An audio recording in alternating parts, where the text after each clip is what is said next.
ऐसा लगता जैसे दो दो बच्चों को छोड़ने आती है। क्या बोला आपने?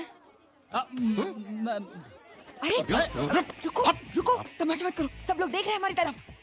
मम्मी, मैंने कहा था ना पापा को मत लेकर आओ। दो इधर।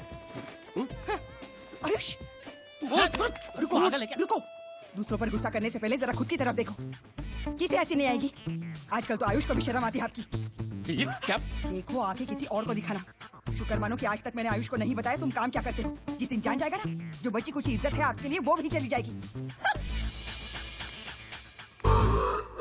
तो ये है लंबोदर झा का छोटा परिवार, दुखी परिवार। भगवान ने हाइट देने में कंजूसी क्या की और लंबोदर का आसमान छूने का सपना सपना ही रह गया। कोई कुछ भी कहे बॉस, लेकिन साइज मैटर्स।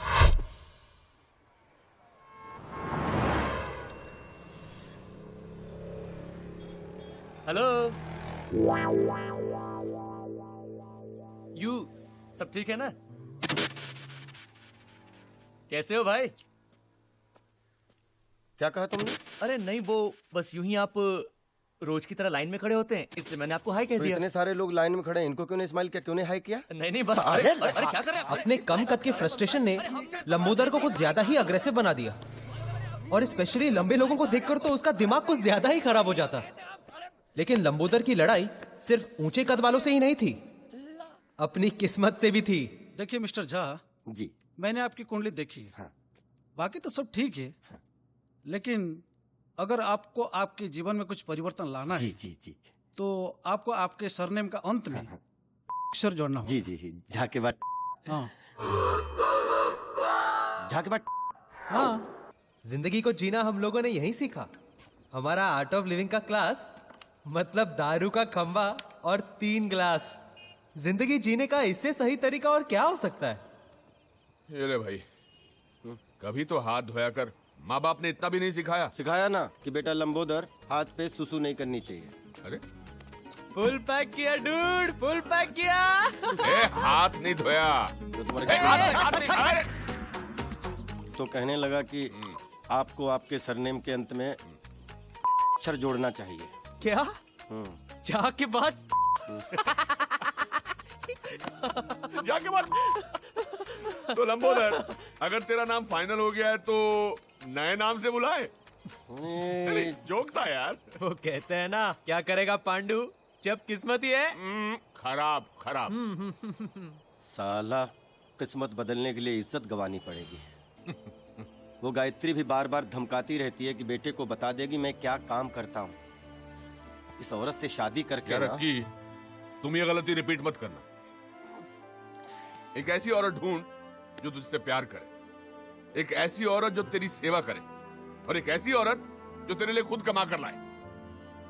हाँ डूड, बस इतना ख्याल रखना पड़ेगा कि ये तीनों औरतें कभी आपस में ना मिले। अच्छा था। वो कुछ पैसे वैसे का जुगाड़ हो जाए तो ये नौकरी वोकरी छोड़ के बिजनेस शुरू करूंगा। अपनी भी वही स्टोरी है ब्रदर, नोट चाहिए नोट। जिस दिन जुगाड़ हो गया ना, नेक्स्ट डे प्रिया के साथ टेक ऑफ। डूड, बहुत लाउड हो रहा है। हाँ? ये लाउड है? ये लाउड नहीं है। लाउड जानता है क्या है? लेटेस्ट। मेरे बेटे ने मुझे चौकीदार की नौकरी ऑफर की है। ये लाउड है साला, ये लाउड है। डूड, ये पुरुषोत्तम का नाटक आजकल बहुत बढ़ गया है। एक चाबुक आइडिया आ रहा है मेरे दिमाग में। एक दिन ना मजबूत बजाते हैं उसकी। एक दिन क्यों, कल ही कान के नीचे देता हूँ। बहुत दिन हो गए वैसे यहाँ साफ किए हुए। कान के नीचे तू लंबोदर, तू, मुझे नहीं लगता तेरा हाथ उसके कान तक पहुंचेगा। अच्छा था दोस्तों, अच्छा था। बट सीरियसली डूड, इस पुरुषोत्तम का कुछ ना कुछ तो करना पड़ेगा। ए, जाके बात, वो बॉटल देना उधर से। ये भी अच्छा था, अच्छा था।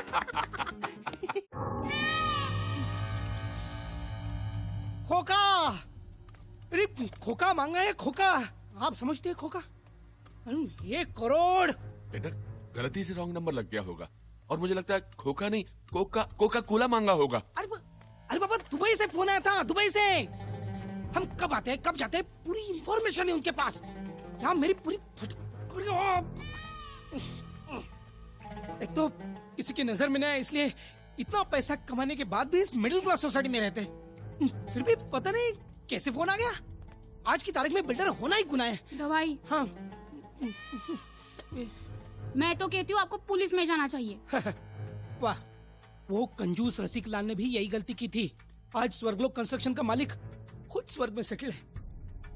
मैं कुछ साल धरती पे ही रहना चाहता हूँ। कुछ न कुछ करके ये 1 करोड़ मैनेज करना ही पड़ेगा। कह रहा था वापिस फोन करेगा।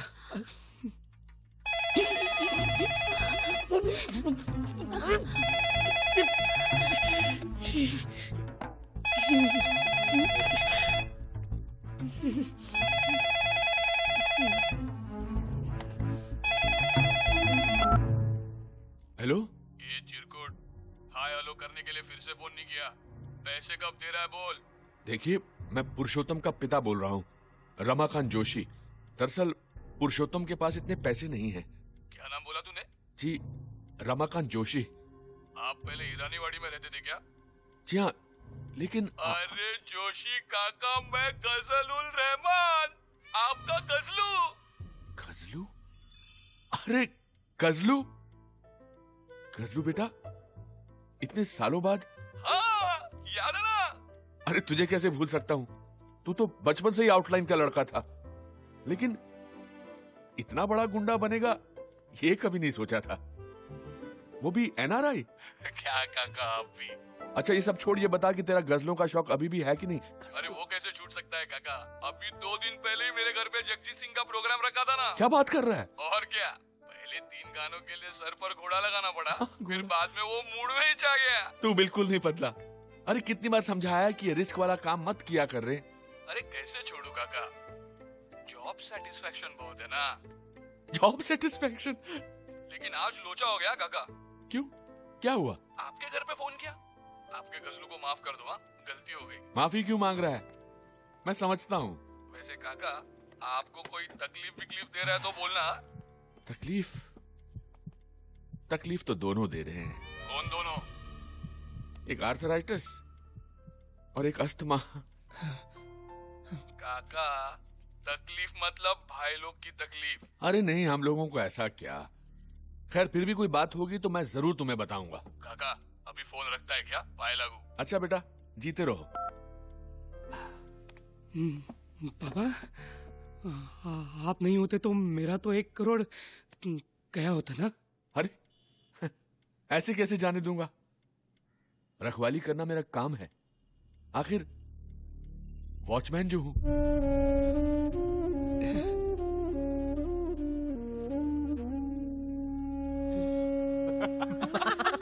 अरे मैं कह रहा हूं ना, पुरुषोत्तम की शक्ल देखने लायक थी, एकदम कोडेक मोमेंट। बोला बाबा आज के बाद मांग कर सिगरेट नहीं पिएंगे। ऑसम डूड, एकदम हाई फाई। तूने भी क्या आवाज निकाल कर बात किया? फुल विकेट गई होगी ना पुरुषोत्तम की। अरे बिल्कुल, मैंने तो इतना डरा वो उसे सुहागरात वाले दिन भी नहीं देखा था। लेकिन काका, तेरा बेटा तो तेरे से भी ज्यादा डरपोक निकला। अरे मैं तो 2 बार सोचता, वो तो एक पांव पर खड़ा हो गया 1 करोड़ रुपया देने के लिए। यार तैयार हो गया? हाँ। क्या टेप लगा रहा है? नहीं, सच कह रहा हूँ। बोला कि पुलिस के पास भी नहीं जाऊंगा। तुम देखते ना बात करते उसे। काका 1 मिनट, वो 1 करोड़ देने को तैयार है, पुलिस के पास भी नहीं जाएगा। काका की फाइल में भी तो पुरुषोत्तम का हिसाब किताब कुछ 1 करोड़ ही बनता है ना। तो क्यों नहीं, मतलब हेलो ब्रदर, क्यों नहीं हम। सीन लाउड हो रहा है। हाँ, फोन करके बजाई ना उसकी। डूड सिगरेट का पैकेट जेब में लेकर शाइनिंग कर रहा है ना, तो बस इस आइडिया को ना इधर ही धन्यवाद करो। क्या तुम लोग एक्चुअली एक्सटॉर्शन के बारे में सोच रहे हो? अरे एक्सटॉर्शन नहीं यार, इन्वेस्टमेंट है जो मेरे बेटे पर मैंने की है। तो डूड एक्सेप्ट करो कि कभी कभी इन्वेस्टमेंट्स डूबती भी है। अरे इतना अच्छा मौका मिल रहा है पैसा कमाने का, तू जो है। देखो भाई, अगर मेरी शादी प्रिया के साथ नहीं हुई ना, तो मेरी जिंदगी भी तेरी तरह झाके बाट हो जाएगी। पैसे की जरूरत मुझे भी है, लेकिन इस तरह धमका के पैसे निकालने वाले हम कोई क्रिमिनल थोड़ी ना है। ठीक कह रहा है, बिल्कुल ठीक कह रहा है। अरे ठीक कह रहा है ना, जिंदगी भर की कमाई हुई इज्जत जाने से बेहतर है कि अपनी कमाई चले जाए। और वैसे भी पुरुषोत्तम का डरा हुआ चेहरा देखकर मेरा 1 करोड़ रुपया वसूल हो गया। वैसे डूड, नाम माइंड ब्लोइंग था ना, गजल रहमान। माइंड ब्लोइंग कहाँ से मिला? बांग्लादेश के किसी क्रिकेटर का नाम क्या है। बात कर रहा? वैसे उसका नाम फजल है। अब इसने इफेक्ट के लिए गजल कर डाला। अरे क्या